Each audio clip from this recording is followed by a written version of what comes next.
ഇവ സ്ത്രീകള് കുറച്ച് ബോൾഡായിട്ട് ഒരു ക്യാരക്ടർ ചെയ്യുകയാണെങ്കിൽ ഈ സൊസൈറ്റി നോക്കി കാണുന്ന ഒരു രീതിയുണ്ട്.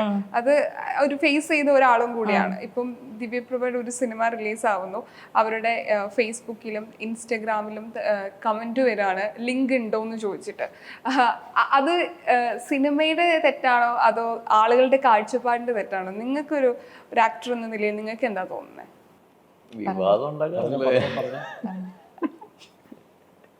ധൈര്യമായിട്ട് പറഞ്ഞു. അതെ, സപ്പോർട്ട്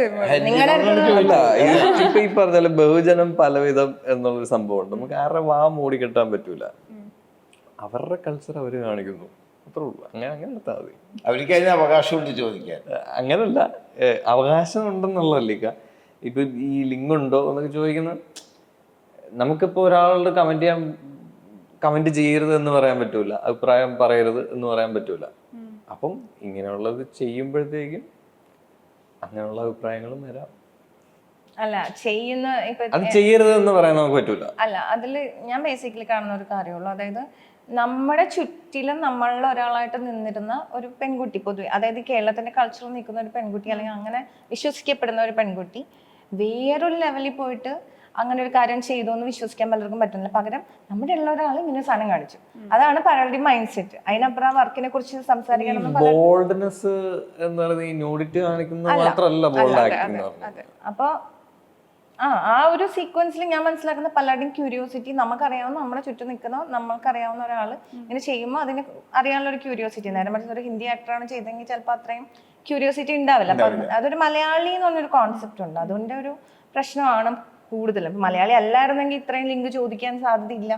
നമുക്കിടയിൽ അവിടെ ചോദിക്കുന്നുണ്ടാവും, നമ്മളറിയില്ല, ഇത്രയും ലിങ്ക് ചോദിക്കുന്നില്ല നമ്മുടെ ഇവിടെ ഉള്ളത്. അപ്പൊ എന്നെ സംബന്ധിച്ചോളം ഇപ്പൊ ദിവ്യപ്രഭ ചെയ്താണെങ്കിൽ അവർക്ക് ആ ക്യാരക്ടറിന് ചെയ്യണമെന്ന് തോന്നി അവർ ചെയ്തു.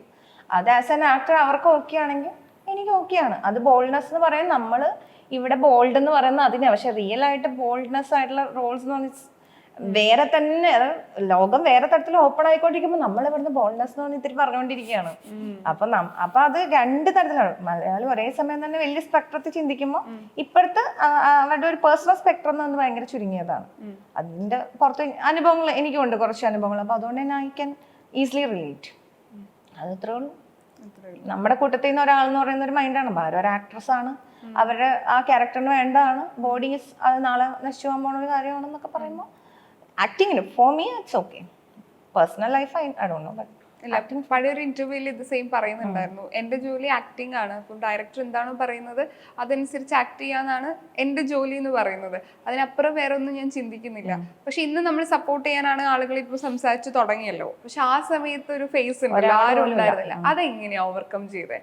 അതായത് അത് സിമ്പിളായിട്ട് പറഞ്ഞാല് ഓവർകം ചെയ്യാനായിട്ടേ അത്രയധികം സാമൂഹിക ബോധം എനിക്ക് ഉണ്ടായിരുന്നില്ല,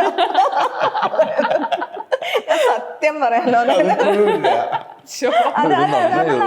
അതായത് ഞാൻ പറഞ്ഞെങ്കിൽ എനിക്ക് അതിനെ കുറിച്ച് ഓർത്ത് വിഷമിക്കണം. ഇവരൊക്കെ എന്നെ കുറിച്ച് ഇത്രയൊക്കെ ചിന്തിക്കുന്നൊന്ന് ചിന്തിക്കാം.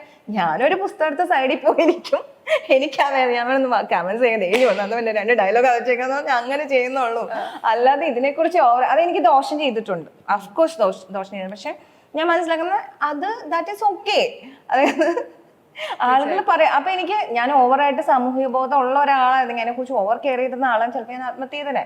അത്രയ്ക്ക് പ്രശ്നമാണ്. ആദ്യമായിട്ടാണ് മറ്റേ സോഷ്യൽ മീഡിയ ഒക്കെ തുടങ്ങുന്ന സമയമാണ്. ഒരു മനുഷ്യൻ മിണ്ടത്തില്ല. ആദ്യമായിട്ട് സംസാരിച്ച് പണി വാങ്ങിച്ച ഒരാൾ ഞാനാണ്.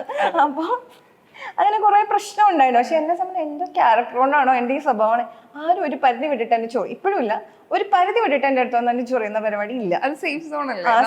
ആ സേഫ് സോൺ എന്ന് പറഞ്ഞതിനേക്കാളും കൂടുതൽ ഞാൻ അതിനെ കുറിച്ച് ബോധേഡല്ല എന്നുള്ളതാണ്. ചോദിച്ച ആൾക്കാരുണ്ട്, പക്ഷെ അവർക്കറിയാം വാട്ട് ഐ ആം.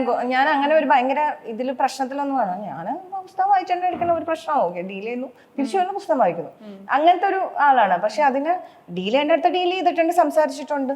അല്ലാതെ ഇതിനെ ഓവറായിട്ട് തലയിലെടുത്ത് ജീവിതകാലം മൊത്തം ചുമക്കണമെങ്കിൽ ഇപ്പൊ I won't stay like this.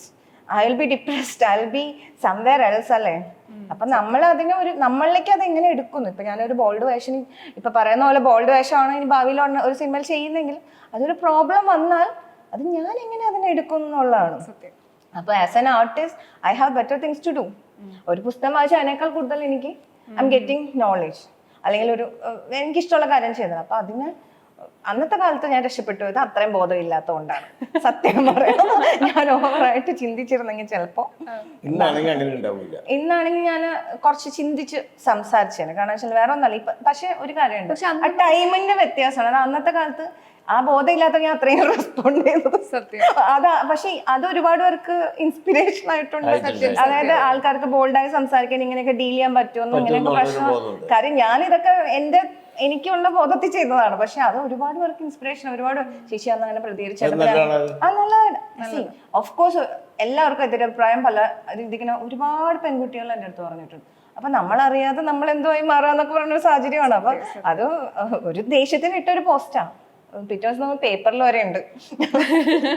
ഞങ്ങളായിരുന്നു viral content കൊടുത്തത്. അതും ഒരു നിവൃത്തിയില്ല. അതും പിന്നെ അതുപോലെ തന്നെ ഒരു ഡയലോഗ് പറഞ്ഞത്, എന്തിനാണോ ഞാൻ അവിടെ ഇതുപോലെ പ്രൊമോഷൻ പോയിരുന്നത്, പ്രൊമോഷനെ കുറിച്ച് സിനിമ എൻ്റെ ജീവിതത്തിൽ ഒരു ക്യാരക്ടർ, ഞാൻ എൻ്റെ ലൈഫിൽ ഒരു അനുഭവത്തിന്റെ ബേസിസിലാണ് ആ സിനിമയിൽ ഒരു ക്യാരക്ടർ ഉണ്ടായത്.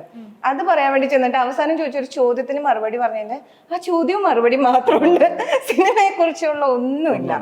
അപ്പൊ ഐ അണ്ടർസ്റ്റുഡ് ദാറ്റ് നമ്മൾ അവർക്ക് ഇപ്പൊ നിങ്ങൾക്ക് വേണ്ടത് എന്താണോ അതാണ് നിങ്ങൾ എടുക്കുന്നത്. അതിൽ നമ്മൾ പെടാതിരിക്കുക, ഇത് മാത്രമേ ചെയ്യാനുള്ളൂ, ഒന്നും ചെയ്യാനില്ല.